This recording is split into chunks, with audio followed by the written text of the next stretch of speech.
Pittsburgh Steeler fans, it is time once again for another edition of Know Your Enemy. My name is Michael Beck, your deputy editor of BehindTheSteelCurtain.com, and I'm joined with, as always, one Mr. Geoffrey Benedict. Geoffrey, how you doing tonight, sir? Doing good, Michael, doing good. That is excellent to hear, but as always, we have a very special guest this week. We're talking to Jerry Ball, former All-Pro defensive lineman from the Detroit Lions. Jerry, how are you doing tonight, sir? I'm doing great. Great to be here and glad to be here to talk a little Detroit Lion and Steeler football. As you say, know your enemy. And that's exactly what we're trying to do. We're trying to learn a little bit more about the teams that we'll be watching on Sunday. So speaking about this matchup too, Detroit's coming off the bye week. Is this a team to be feared coming off of a bye? Well, a bye week for any team can go one or two ways. A team could get, if they hurt, they can kind of get the chance to heal up and then get other guys back on the field and they can kind of hit a stride. And then some, if they were playing well, now they have to try to get back in rhythm. And sometimes it's not, really that easy to get back where you stopped if you're not playing. So the bye week can go either way, but I think because of the Lions and, them being in this helter-skelter type situation, they have to rally the troops in every instance for a win this week. We just need one win right now. Often after the bye week, you see, you get to see the rookies step up. Some of the younger players can step into a bigger role. They're not quite as new. Is there anyone from this draft class that you think really has an opportunity to step up and be a bigger role on this team in the second half? Well, I think on the Lions defensive line, there's a young guy that's at the nose that, will get a lot of opportunity to show, but get a lot of time to grow. Now, also, there are some guys like St. Brown, who I think is a pretty good receiver. This playing experience is going to definitely serve the Lions well as they get back their main two receivers. I mean, when you look at coming out of camp, I think St. Brown might have been the number 3 or number 4 receiver. Now he's having to be the number 2. So I think that as the more he plays, gets better. I think Swift as a running back, gives this team, a lot of energy. It's a different offense. So I do think that if he can keep that same pace, he should do better in the second half of the year. Now, with the offensive line, man, you just don't know right now. You got some guys that might come back, and then you got the rookie who's starting, and he's doing all right. But for the most part, I would say if the youngsters on the offensive line can step up, it'll definitely help out the quarterback. And speaking of that offense, today I know Detroit picked up Josh Reynolds off of waivers from the Tennessee Titans. Should we expect that receiver to get into the lineup at all here, especially on such a short week, or is that someone the Steelers shouldn't have to worry about? Yeah. No, well, listen, these are pros, and when, you're in the season, you're not being brought in to be coached into a position.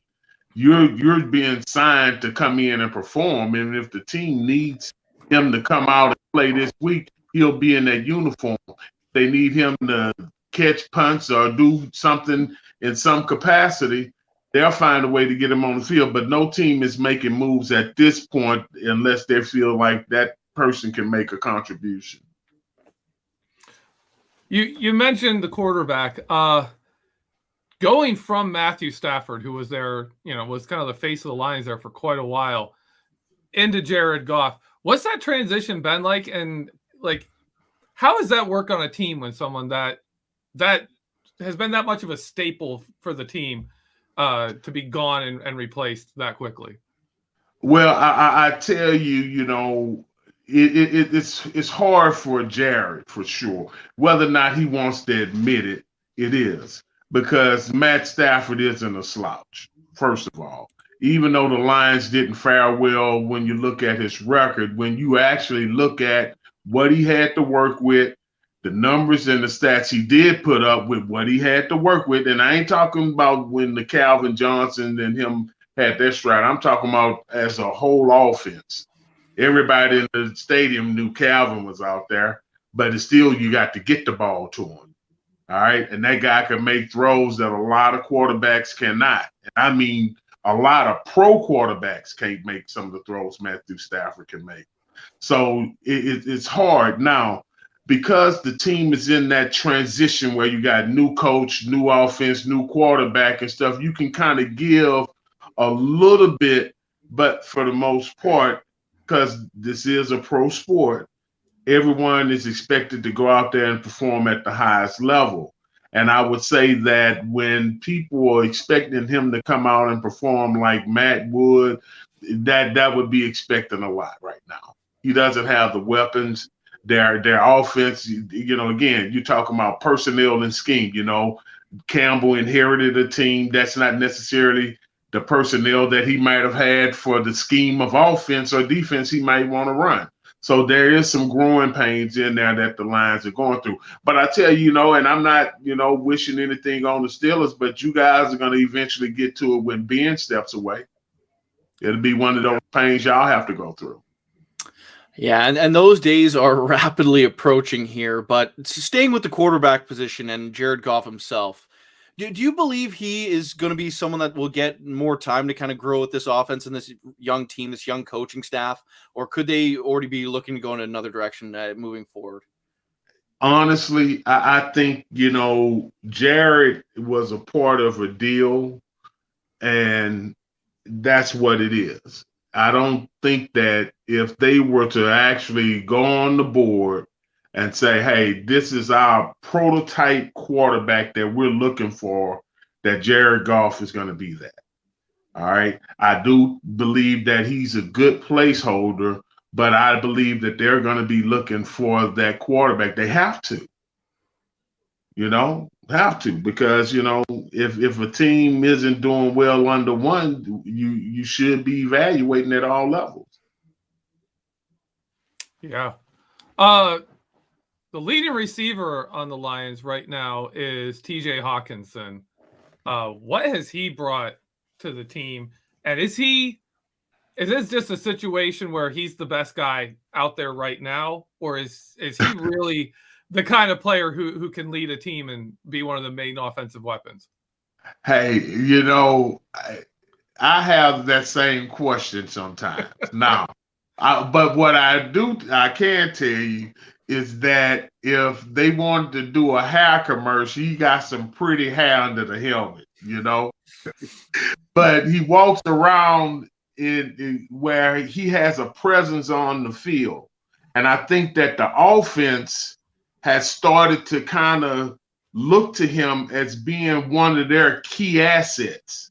Now, he makes a lot of plays, but again, to put it all together is how he's going to have to play in a complementary role. Right now, he's like leading receiver. That's not going to – the Lions can't win with him being the leading receiver.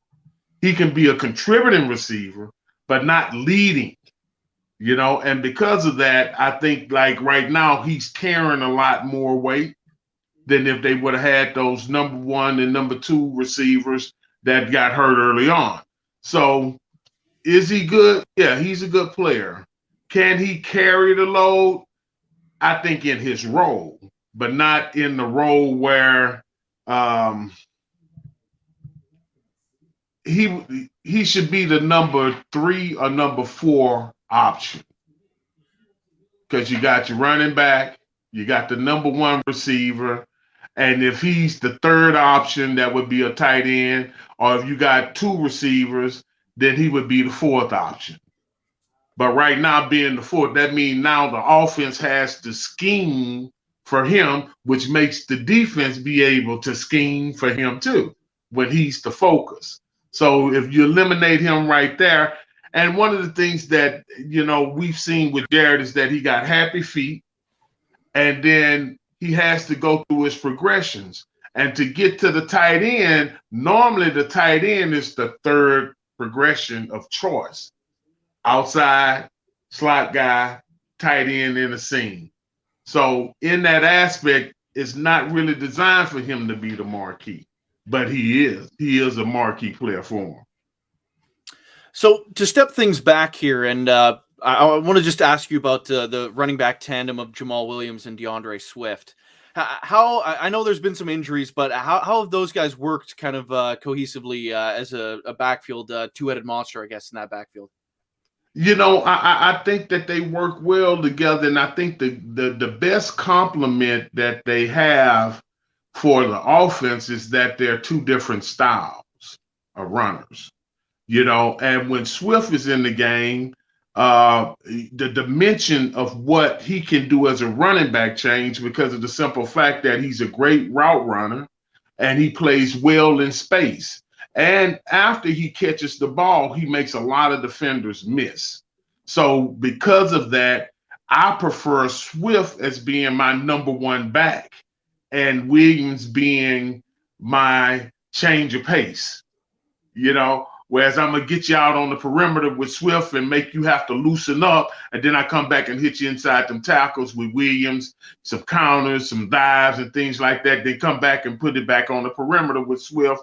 And then I'm handed. So that's how I would play them. But again, I think that they complement their offense because they two different changes of pace, and the defense, a defense, plays in rhythm too. When you got a fast back, you play fast.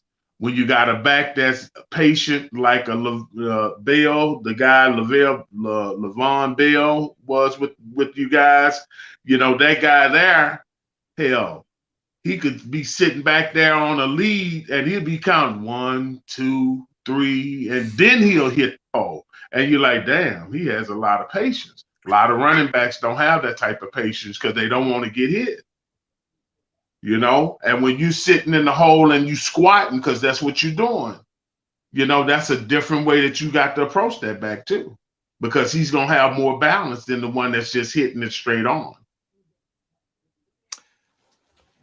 Beyond the running back on the tight ends, we've had the last couple of weeks, we've seen both the Browns and the Bears attack our nickel and dime backs and have some success there. When Detroit looks to go a little more receiver heavy or spread them out, who's their main guys in the slot? Who's their guys we got to keep an eye on? Honestly, I think Swift is the guy, because the way that they move him out, he'll be in the position of the slot. When they move him out of the motion of the backfield, they move him into that end position or where that slot receiver would go. So I think he's going to be one of the key guys. And number 11, I forget his name, man, I apologize. Khalif, is that Khalif Raymond? Khalif, yeah, him. That gentleman there. He's a player. Yeah, and I tell you, they're probably going to have to keep their eye on him all day because he'll hit you at any point of the game. And his engine stays going too. He's not one of those guys, sometimes a guy that might be on the sideline come in the game and he's got to kind of get in the flow. This guy's one of those guys come off the sideline and he full speed like he's been running, ready to go. To move up to the O-line now, I know this week it looks like Taylor Decker is going to be available for the Lions again, but Penei Sewell's been playing that left tackle spot a little bit for them. How's that line going to kind of shift around here now with Decker's availability? And what would you say is the best kind of setup for those tackles?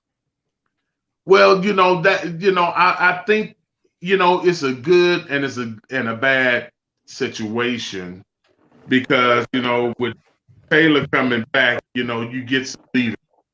That's one. And the other good thing is that they know that they have two solid left tackles. Now, when you're preparing for the future, do you let the youngster stay in the position and ride it out and have Taylor go to the right side and, kind of take the pressure off of him since he is coming off an injury and he might have some trade value? And I'm not, I know the trade deadline and all that, but I'm just talking about in the future. So in that aspect, by him showing that he could play left and right tackle, it makes him more valuable. So that works in the Lions' favor. Now, at this point in the season, I think that they need him on the field so that the stability can kind of start building a foundation that eventually the younger guy like Pine can take over, because he can see how a veteran operates in the huddle. And you see, and a lot of times it's not so much that they don't see other veterans, it's that you respect what that veteran is doing and the way that he approaches the game, that you attract yourself to. And I think he can be a great example, a better example on the field for the rest of the line. All right. The Detroit's current right tackle, I believe, Matt Nelson. He has played, I believe he hasn't missed a snap yet. Would you rather, like, is this a situation where you're looking across the field and you're seeing TJ Watt going up against your right tackle? Do you want to go with a consistent performer, or are you going to take the gamble and say, let's put the guy who's, more talented, we know is more talented out there, and see if he can deal with TJ Watt? Man, I'm putting my best foot forward. All right, and that's nothing against the other gentleman, but if Taylor is ready to go, he's on the field. What I'm gonna put him on the left tackle, and then me, Pine over there, I'll put on the bench. I think the better is to move Taylor to right tackle, let him stay at left, and then that way they got good protection on both sides. Because one of the things that you see when Jared has, it's that shadow pressure.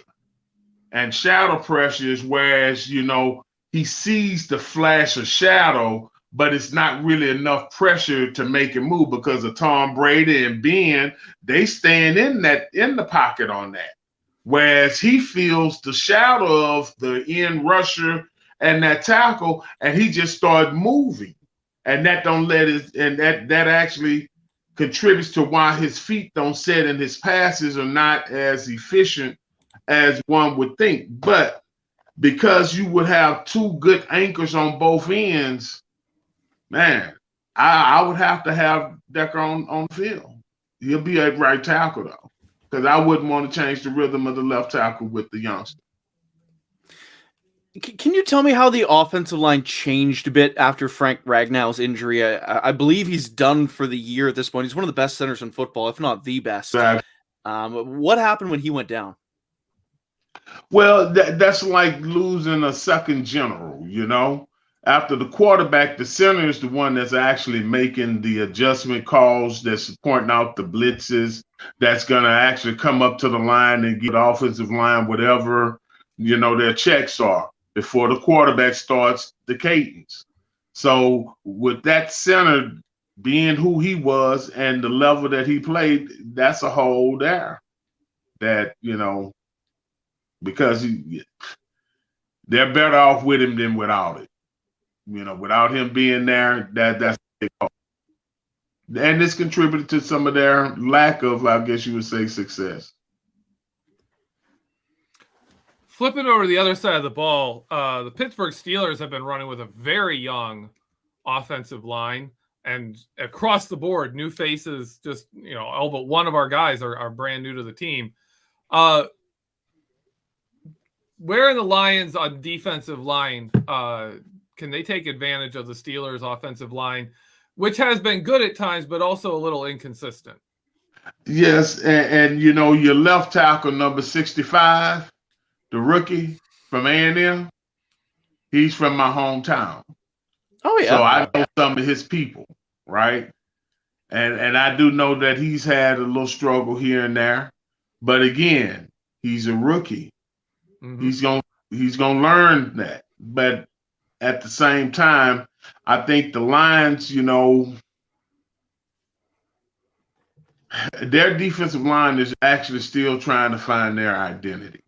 And what I mean by that, you take like when I'll talk about some of the Steelers defenses when you had, Porter, Lloyd,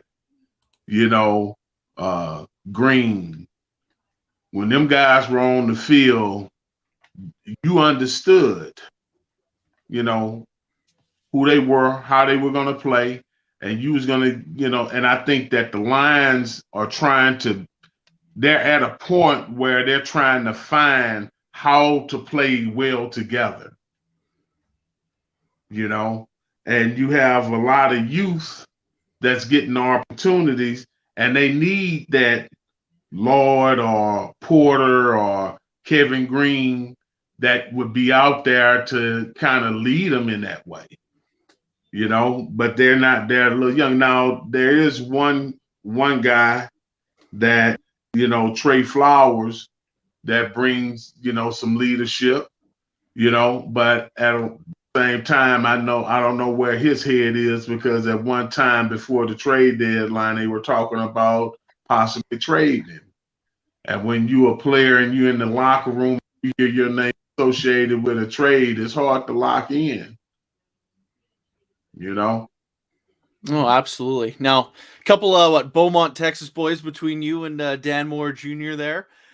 Speaking about you, Jerry, 1991 version of you, how would you fit on this defensive front for the current Detroit Lions?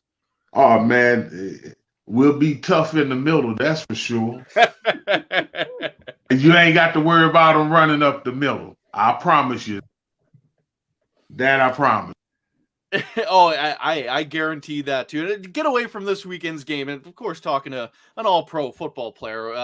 You have any good stories of facing the Steelers back in your day, or anything you can share with the people? Oh, man, let me tell you, I got a lot of Steelers stories. First, Jerome Bettis and I are real good friends. When Jerome was making the decisions to come out of Notre Dame early and stuff, he and his parents came to spend a weekend at my home, and then he got drafted by the Steelers. But Kevin Colbert is a good friend. Kevin was part of the personnel group in Detroit that drafted me. All right. And then he also hired a couple of guys like that played with the Lions, like Bruce McNaughton, who's still a Steelers scout. I actually called Kevin and asked him if he would hire me to be a Steelers scout. He said, Jerry, I'm not going to do that to you. I was like, what you mean? He said, man, I'm not about to see you on some planes and up the road and stuff and have you out and somewhere. He said, nah, something else. I was like, all right, cool. So that was one. But I tell you, I remember when I was with the Browns, and I'm going to tell you one of the things that, of course, the Browns and the Steelers. Yeah, I don't have to even tell you about that. Right? So we played the Steelers the last game of the season of '92, and the Browns was trying to re-sign me, but Bill Belichick was killing me in the paper. So I'm like, look, man, you offering me money, but then you over here killing me in the paper. That that's contradiction. And probably one of the things that was probably the biggest thing that really upset me is that they wanted me to go to a fat farm. All right. But they didn't talk to me. They talked to Micah Dean Perry, and Micah Dean Perry is telling me about my career. And I'm like, oh, shit, no. I don't trust him like that. So the last game of the season, we're playing the Steelers, and we actually ride the bus from Cleveland to Pittsburgh. They drove, and it was snowing. I didn't get on the bus. I drove my Land Cruiser behind the bus, and I pulled into the Steelers, into the stadium. And right after that, they got back on the bus and went to Cleveland. And I spent the night there in Pittsburgh. And they was like, you a Brown ball? You staying here in Pittsburgh? I say, well, I'm not a Brown anymore. I'm going to be more Steeler than I am going to be Brown tomorrow. So I spent one of my last days as a Brown in Pittsburgh after a game. Hey, you're going to make quick fans of all the Steelers fans. Oh, man. Listen, hey, man, I got, down here in Texas, y'all got a lot of Steelers fans. in Texas, they have Steeler bars. I mean, bars that are actually dedicated to the Steelers, nobody else. And I'm like, man, you guys know where you at?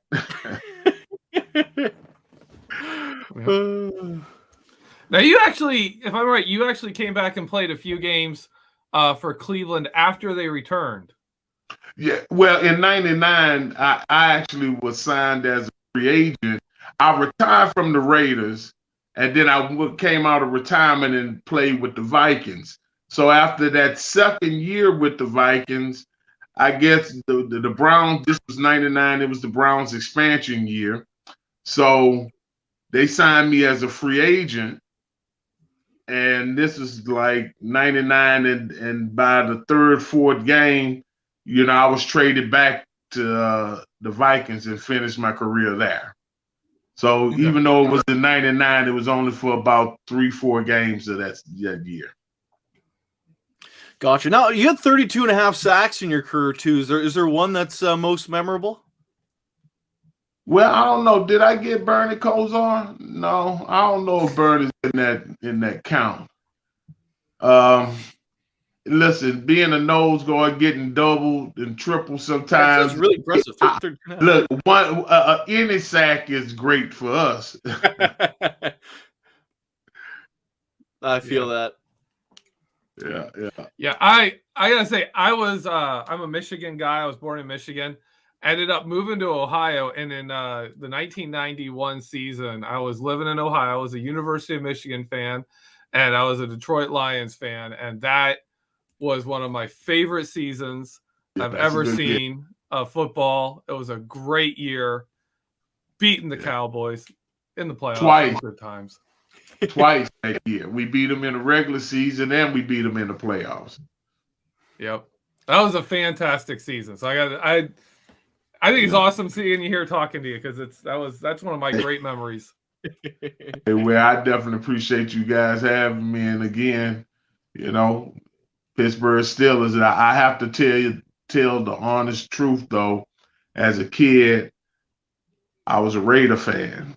Uh-oh. So I didn't like y'all. I didn't like Mean Joe Green. I didn't like Holmes. I didn't like none of that young blood, none of that. I hated the steel curtain. Ham. I was like, nah, I was a Raider through and through. And then when that catch happened with Franco Harris, man, I was sick. Yeah. Hey, well, at least you still got the opportunity to play for your favorite team. That's something pretty special right there. Yeah, you know what? And to be honest with you, it was one of the greatest thrills, because being a true football fan, not just being able to play football, but when you are a fan and you get to play for the team that you root for, man, the only thing better is winning the championship. Other than that, it's like, man, I'm where I'm supposed to be. I was born a Raider. That's what I. A dream. Speaking of your time with the Raiders, if I can jump in here, the Steelers. We just saw Cam Hayward get the second interception of his career in the last game.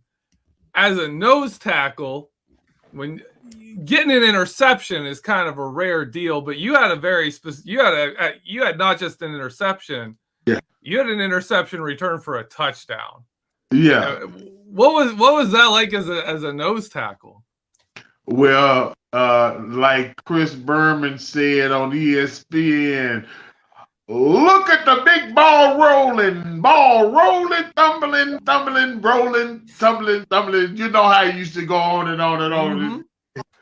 Let me tell you, it was what happened on the play. It was linebacker came in, hit Burnell, the ball popped straight up in the air, and I see it. So I go up and get it, and I leap as high as the Empire State Building. And I grab it at the pinnacle height of the tip of the building. Wasn't nothing up there. I was higher than the pigeons. I jumped so high. But anyway, I catch it, And I come down, and it wasn't nothing but open lane straight to the end zone. So Pat's willing, and everybody's like, give me the ball, give me the ball, give me the ball. I'm like, no, I'm not. I'm not going to give you this ball. I'm running this one in. So after I ran it in, it was for 66 yards, so I run it in. I'm running across the end zone with the ball like this here, and I started pointing. I'm like, where's the oxygen?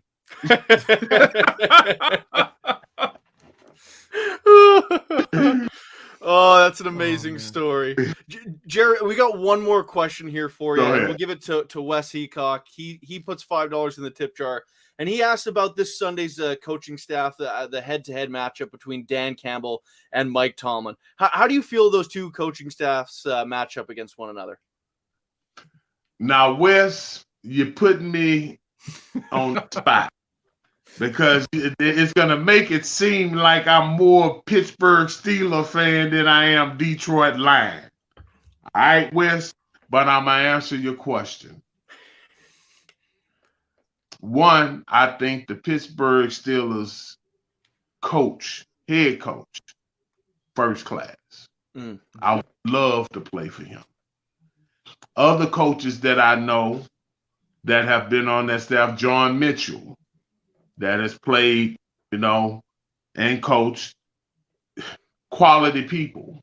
The way that the Rooneys, have assembled the people that they bring into the Steeler family, class act. I think Campbell is a good coach. I think, he's a little bit more like Matt Millen or Sergeant Carter. I don't know if you guys remember Goomer Paul and Sergeant Carter. Oh, y'all too young to Am I telling my age? I even know Gomer Pyle. Am I telling my age? Okay, well, look here, Wes. I want you to look. Well, we're gonna tell Wes what to go look for. Wes, we want you to go look for Goomer Paul and Sergeant Carter. Dan Campbell is more like Sergeant Carter to me. All right. And I think, when you have a raw type coach, he has to really be careful that he doesn't come off WWE like. Because eventually the words that he's saying, because you put so much theater in it, like Ric Flair, and then you give the crying and the emotions, and now you playing all these here, but we haven't won a game. Okay? Then that started looking like, okay, now the players are like, okay, who are we with all these emotions? Because right now, as a coach, okay, he speaks for that team. And I'm not just talking about, hey, I'm the head coach, but I'm talking about the player's character, their emotion. You see, whatever he's displaying is what the team is displaying. All right. And it's kind of hard to be under that umbrella. Imagine having a guy like Ray Lewis on the team, and you got a guy with all this emotion and his energy and stuff, and then you got a coach that has that same type of, man, they might knock each other out before the game because everybody's so raw. Somebody got to be calm, and the way that the Steelers coach, he's poised. When things are upsetting, you might see him upsetting, but you don't see him emotional. When you're in the heat of the battle and you have to look at all of the midstream adjustments, and then you have to also make these calculated decisions. What ifs? What's the situation? How my defense playing? Do we go for it on fourth and do it all that? Because Coach Campbell, he's been going for it on fourth all the time, but he hadn't been having success. So it becomes one of those things. Now you're not having positive reinforcement because emotionally you're trying to get this 4th and 1. But when you're failing and it's not good coaching, sound decisions, then you start looking like WWE. So he got to be careful. I mean, just think about it. Go back and look at the interviews, right? And then you tell me kind of through the 8 weeks if you don't see it all over. You know, Belichick go up there, win or lose, he's still that same Belichick. You know, he might tell a dry joke here and there, but he's gonna be emotionally still in this contained aspect. And players see that stability, and that's what they need to see in the coach, because that's who. If the bombs are going off and the general is ducking his head, what you think the troops gonna do? Yep. Probably duck a whole lot lower. Yeah, for sure. Well, they gonna take the sign that he ducking, so I better duck, right? No kidding. Jerry Ball, thank you so much for your time this evening. It was a pleasure speaking with you. As well, guys. I appreciate you, and hey, we just have to let you guys know, we do intend on winning the game. Just so that you guys know, we're coming with every intention. Mm-hmm. All right. So you guys be nice to us. You know, don't have us hanging over the Allegheny River. I tell you what, before we let you go, Jerry, the Steelers have this thing for letting teams that they're supposed to win when they're heavy favorites. They have this thing where they lose to the games they're supposed to win. So I'm a little more nervous that the Lions are going to come into Heinz Field and pick up their first win of the season in a pretty big fashion. Well, let me say this, and I'm going to close it like this. You know, last week, the Philadelphia Eagles was a team that we felt was struggling like we were struggling. And they came in here and knocked our head off. Okay? So in the game of football, it really doesn't matter what that record is. Everybody's pros, and a pro team can come in and beat anybody. So that's why you got to play the game, coach. Got to play the game. Exactly. Jerry, thank you so much. Hey, thank you, guys. Y'all have a good year and appreciate it. You as well. You as well. Thanks again. All right. Bye-bye. See you, Jerry. Bye. So ladies and gentlemen, if you are watching on YouTube and Facebook, don't go anywhere. We're going to flip over to part 2. If you're listening on your podcast platform, just go ahead and click over to that second part right now.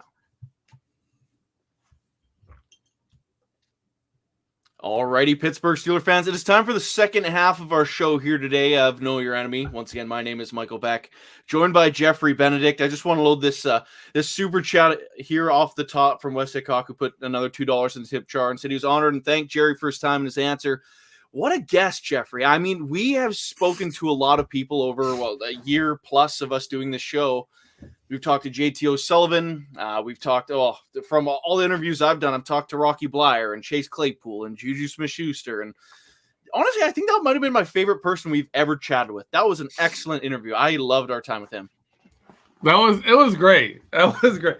And then it was awesome to me because 12 years old, man, that was such a great season for me. And I remember Jerry Ball. And I came over to this, I started watching the Steelers when I was in Ohio, and I'm getting Pittsburgh, television stations. And I remember went straight from him to like Joel Steed.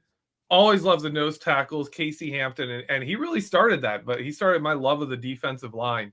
It goes back to Jerry Ball. So that was a great, great time for me.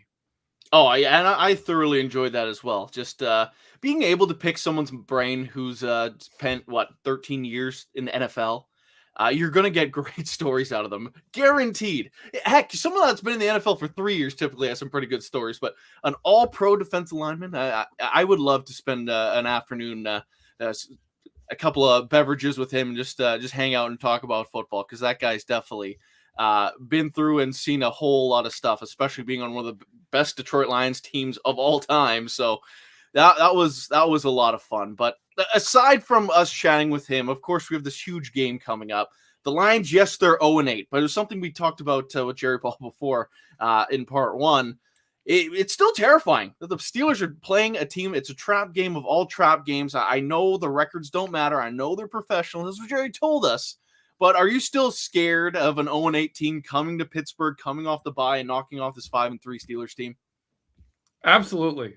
This game, I've kind of built this game up. This is the game I was looking at and saying, yeah, this is the game we're going to lose. If we're going to lose a disappointing game, this is the one to me that we lose. With them coming off their bye, us on a slightly shortened week, I think we're a little more banged up than the injury report really says.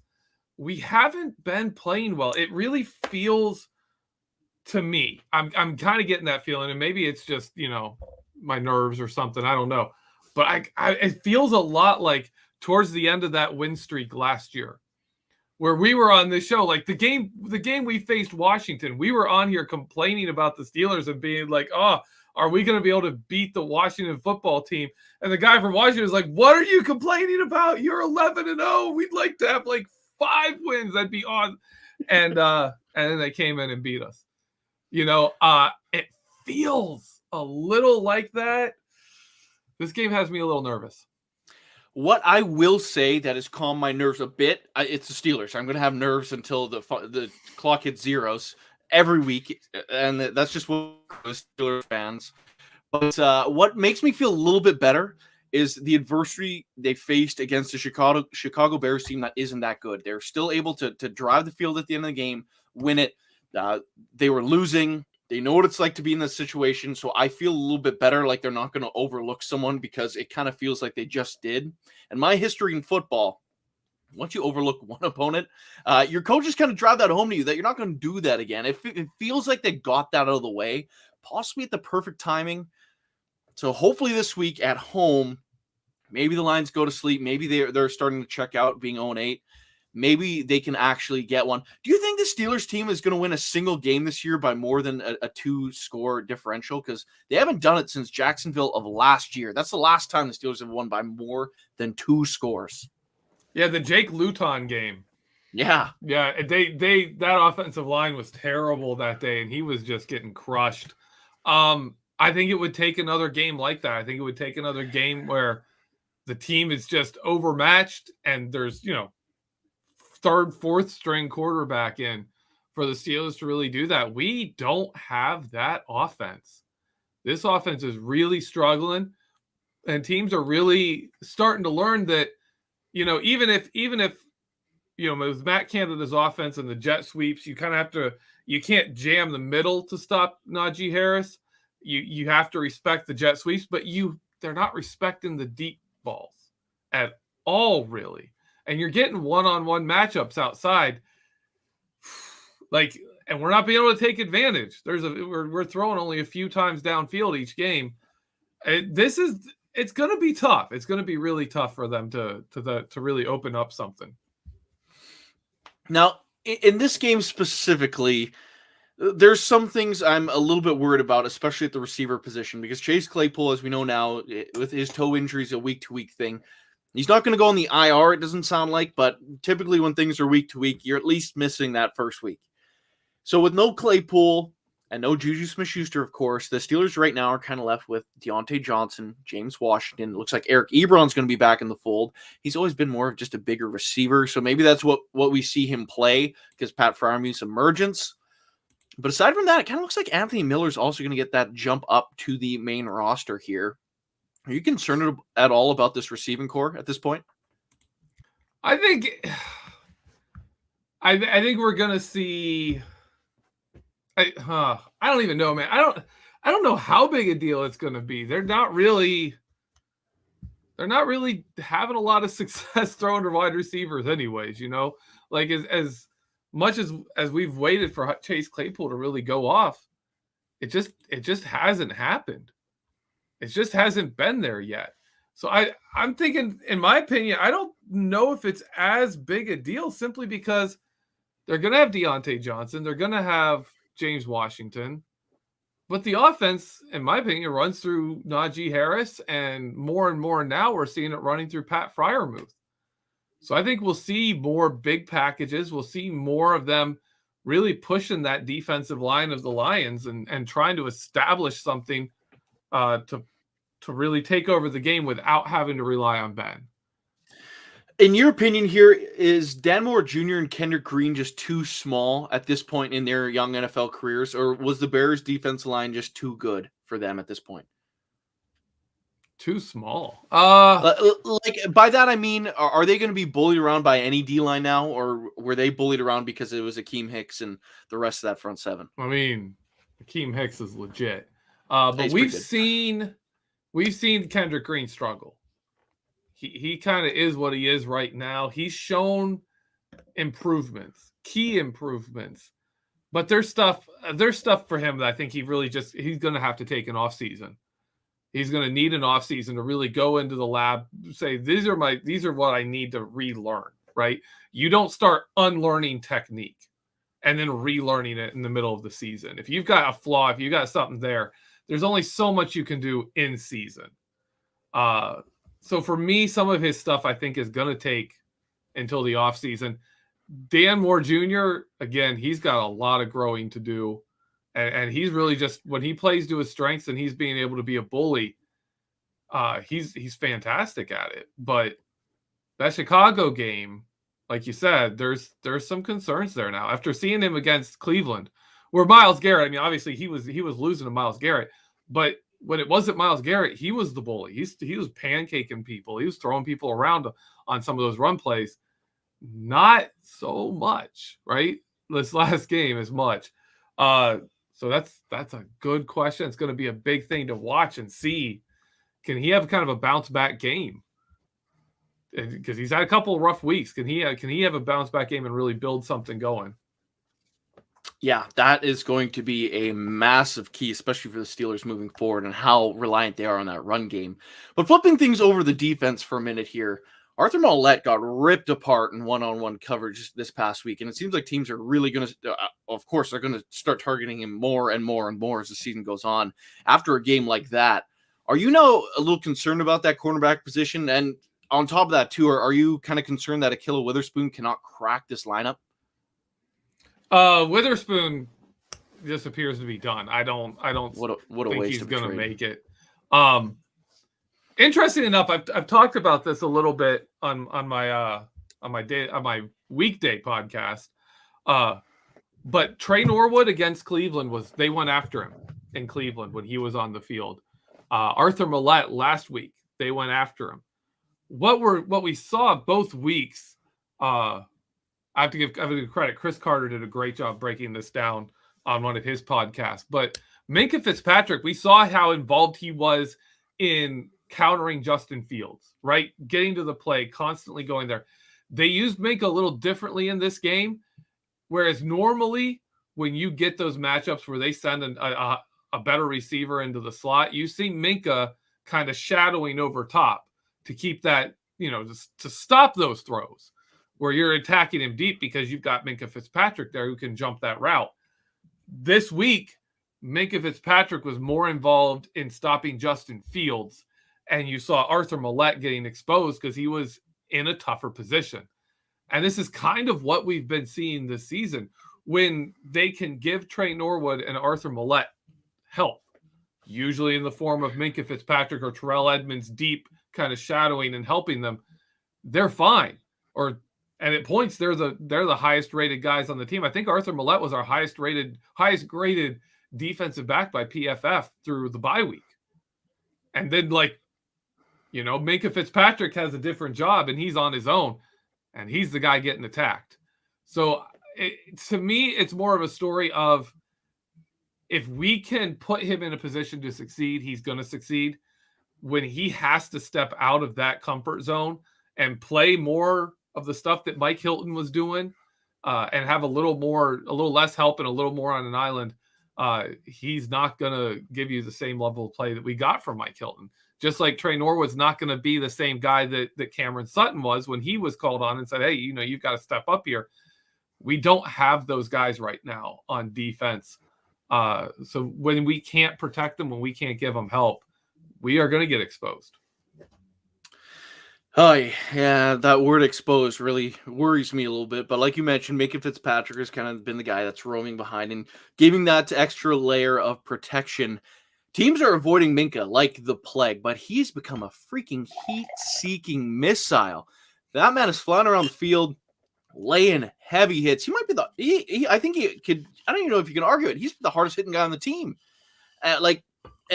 Really, it's kind of hard to get a D lineman in space, or you haven't seen it from Schobert or Devin Bush. So it's Minkah being that guy laying the hammer down. Is that a fair assessment? Is he the guy that's because I feel like he's just gotten angry that he's not getting the throws his way. So he's just taking it out on receivers. The poor receivers trying to run away from him. Yeah, he likes jumping receivers. I think we saw it more against Chicago because of how they changed his game plan up. But yeah, he's one of the hardest hitting players. I'm gonna give my guy a little shout out here, Terrell Edmonds. If first quarter against Cleveland, they had a play where he was added into the box and they blocked everyone else, and it was hat on a hat. Cleveland won the blocks, and it came down to Terrell Edmonds versus Nick Chubb. Hit him at the line of scrimmage, and Terrell Edmonds, I mean, he bounced off Nick Chubb, but completely stopped his momentum and then was still able to bring him down. So I'm going to put Terrell Edmonds up there too. Mike Tomlin loves safeties who hit. His Ryan Clark, Troy Polamalu guys, that's Mike Tomlin's safeties. And I mean, even like Mike Mitchell, the guys, when he goes and gets someone else to fill in, it's usually a guy who hits first and, plays smart coverage second. That's what Mike Tomlin likes, and Minkah Fitzpatrick is showing he is also that guy. He is, but when it comes to hitting and really leading the team in tackles, I know Minkah Fitzpatrick's leading the team currently. We've kind of gotten used to Vince Williams or insert other linebacker here leading this team. Devin Bush had 3 tackles against the Bears. Joe Schobert, I think, had 5. These linebackers aren't racking up the tackles like we're used to. Heck, even Avery Williamson, I think he led the Steelers in tackles just with his tackles as a Steeler in like 9 games. What is going on there? Are they just overrunning plays? Are teams avoiding the middle of the field? Why are our linebackers struggling to put up those tackle stats? Well, I'll say we've had a free safety lead the team in tackles before. In 2018, it was Sean Davis. And that was about the inside linebackers. This year, in all honesty, I think it's more about the defensive line. I think what we're seeing is the linebackers are getting more blockers. They're getting people on them because the defensive line is not what we're used to. We're 2 people down all year. Like, they've been starting almost every game here, but they're still like Chris Wormley should still be our number 4 defensive lineman. Isaiah Buggs was a small bit rotation player, not the nose tackle that teams could just, force on the field constantly. So to me, that's a big problem. You see Devin Bush and Joe Schobert getting people on them a lot. And that means you've got to keep filling. The next guy has to step in and fill that, and that's usually been Minkah Fitzpatrick. Interestingly to me, Terrell Edmonds is playing more deep zone. And I think everyone remembers 2019 when he was terrible in deep zone. And even in 2020, that was not a strength of his. This year, he has been really solid in deep zone, and they have been playing him there a lot, including putting him there and bringing Minkah forward, where Minkah Fitzpatrick is more dangerous. So I think there's a lot going into it, but to me, it's the inside linebackers bear some of the responsibility, but a lot of it falls on the fact that we're down defensive linemen, and the defensive line is not the dominant force it usually is. Now, to flip over to special teams, and I know when we're talking about top players, it's easy to talk about TJ Watt first, and he had another great game, but I know how often it's talked about, but someone I think we need to probably spend a little bit of time here on, because it's someone that a position you don't get a lot of love in, is your kicker. Chris Boswell had, and Pat McAfee originally brought this up, he had potentially the greatest quarter in the history of football for a kicker. 2 50-yarders, which has never been done in a single game at Heinz Field before by one player, a 40-yard game winner, and a fumble recovery. What does Chris Boswell mean to this team, and where would they be if they had like an average kicker? They'd be down a few games.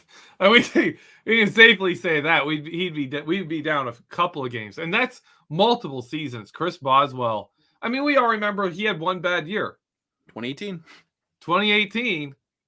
Didn't do so well. That team, like Ben Roethlisberger, leading his best season passing the ball, well, yardage wise. I think we lost like 3 games or 4 games because of missed field goals. But sorry, go ahead. Yeah. If you have that Chris Boswell or a regular, ordinary kicker, this is not a good team. This is not a team winning these games. And this is the point we need to get to, is how good are these Steelers? Because to me, what we've been seeing is some really clutch plays, and a little bit of luck, which I don't like the word luck, because mostly what that is people overplaying, people overperforming, right? And I think that's kind of the team we have right here, right now. And they're setting expectations that I don't think are realistic. I mean, yeah, we beat the Browns, but it was 15-10. We eke out a 2-point win against Cleveland. We're winning close games. We're losing games we lost games. To me, this is a team overperforming. And I love it. I expected that. I expected them to win more games than really they probably should. And that's one of the things that scares us about Detroit is, can this team continue to win games, or is, one good game from Detroit and a bad game from Pittsburgh, we're out. That's done. Like, they're going to beat us. So I think what you're saying, Chris Boswell, big part of that is you can just rely on this guy. He makes 50-yard field goals routinely, just like Justin Tucker over there in Baltimore, wins them games they have no reason to be winning. Yeah, and really, it's Baltimore would be down a couple wins if it wasn't for Justin Tucker. They'd probably be winless if it wasn't for Lamar Jackson, but that's a conversation for when we play the Baltimore Ravens. But agree with you there. Seriously, hey, Lamar Jackson for MVP. I'm saying that as a Steelers fan, but we can talk about that further down the road. Baltimore should be with you. They should be winless. They suck. It's Lamar Jackson, no one else. But anyway, it's Lamar Jackson and Justin Tucker. That's it. That's legitimately it.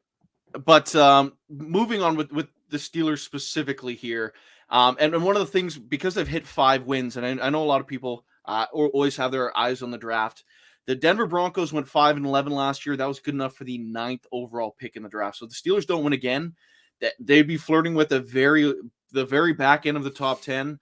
They should probably win a few more games, people. So if you're expecting one of those top 10 pick number 1 quarterbacks in a weak quarterback class as it is, you're probably not going to get them. So that's just something to keep in the back of your mind here too. But as we see it here right now, and the last thing I want to get to as well, we talked about the kicker sticking on special teams. Ray McLeod nearly cost the Steelers this game, fumbling that ball, and Coach Tomlin standing by him. At what point do you abandon him as a kick returner and maybe look for another Ryan Switzer who just catches the ball? It's not going to get fumbled. It's not going to be a big play, but as long as you're going to keep possession. When do the Steelers might think of making some other move? I don't see it this year. When we had Ryan Switzer, we had an offense that moved the ball. If you have an offense that reliably moves the ball, you can settle for less from punt returns. You're just like, hey, don't screw it up. Just get us the ball and let the offense do its thing. This offense, I would keep the guy who can break something. Like, that's the kind of guy you want. You can take a fumble. That's not as big a deal. You want offensive gains. So I'm okay with Ray, and I think they will stick with him because punt returning is a very different strategy based on what your offense and defense have. And with the Steelers defense being one of the better units and the offense really being one of the worst units in football, the punt return is a big position and you can take some gambles there. Hey, and that's a totally fair way to look at it and go about it. But we are getting close to the end of the show, so we need to do our routine thing at the end here. Who is winning on Sunday between the Detroit Lions and Pittsburgh Steelers? What's your final score? And are the people going to come at you with pitchforks and torches? I want to say, coming out of the bye week, you may remember this, or people who listen to my bye week episode, I went through the games. I predicted this as a loss. I predicted us beating the Browns, beating Chicago, and then losing to the Detroit Lions. And I'm sticking with that. I'm going 20-17 Chicago. Yeah, that would probably. You said Chicago first of all. You meant Detroit, but whatever. Detroit. We'll just gloss by that. Detroit. But that would be the heartbreaking score that I could imagine. I'm going to save my my heartbreaking loss and terrible Steelers performance for their West Coast game the week after. I'm going to give the Steelers... we're definitely not beating LA. I mean, I think everyone knows that. That's for next. Spoilers. But for this week, the Lions have no talent, man. Like it's like I realize it's pro football. Like Jerry Ball said, it's pro football. Their talent is just so far behind the Steelers. Najee Harris, if he doesn't have 100 yards, I'm just assuming he got hurt or someone on the O-line just played absolutely terribly. And I can't even imagine that against this front because it's such a step back from Chicago. It is such a significant drop down. I think the Steelers win this one. I think this is their one game, like we talked about earlier, that they win by 2 scores, but tighter. And people are like, oh, man, that kind of stunk. They win this game 24-14. That is my pick. The Steelers, as of the moment of recording, too, beat the spread. But I am worried about the draft game. Can I give you my X factor for this game? And one of the reasons I think they can do it. Nick Williams is a guy the Steelers drafted in the 7th round. We cut him. He has managed to stick around the NFL. He has played a total of 8 snaps against the Pittsburgh Steelers. He will be starting this game. And he is a run stuffer. He's that kind of guy. He's a bit of a mauler. I think he's a guy to keep an eye on, old Pittsburgh Steeler. Much like Cassius Marsh making plays against his old team. But hopefully he doesn't taunt the sideline. But anyway, Geoffrey, what do the people need to know? What do you got to plug before we say goodbye? Oh man, I don't even know. Gosh, I'm not gonna rant here, but we're trying to get the Vertex out. NFL Game Pass is awful. I can't even get to the film at all.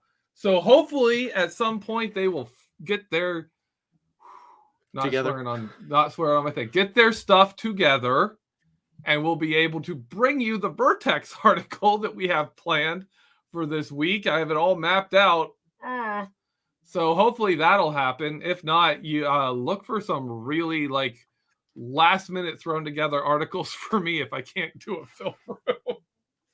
But pray for NFL Game Pass if they get their crap together because it's annoying. Yeah, no kidding. Now, for me, I just want to remind the people to go ahead and click over to BehindTheSteelCurtain.com. It should be your one-stop shop for all things Pittsburgh Steelers. There's still some stuff coming out from breaking down the game against the Chicago Bears, and all the preview you're going to get against the Detroit Lions is all available there. You're going to get your injury reports. You're going to get your breaking news. Seriously, click over to BehindTheSteelCurtain.com, and you should be doing it multiple times a day. There's just so much content coming out for you, the people. And finally, if you just watch our podcast on YouTube and Facebook, you're only getting about a third of the story. Just go wherever you get your regular podcasts from, be it Apple Podcasts or Spotify, Pandora, you name it. Wherever you get your podcast from, search Behind the Steel Curtain. Will pop up. Heck, if you search Steelers, we're typically near the top of the list or number one, in most cases, number one Steelers-related podcast. So just go ahead and search that up and get more of this great content from myself, Geoffrey Benedict, Dave Schofield, Jeff Hartman, Brian Anthony Davis, the entire crew, the guys from Australia even. Just check it out. There's tons of content for each and every one of you. So with all that being said, for my co-host, Geoffrey Benedict, my name is Michael Beck. You've been listening to Know Your Enemy, and we will catch you guys next week.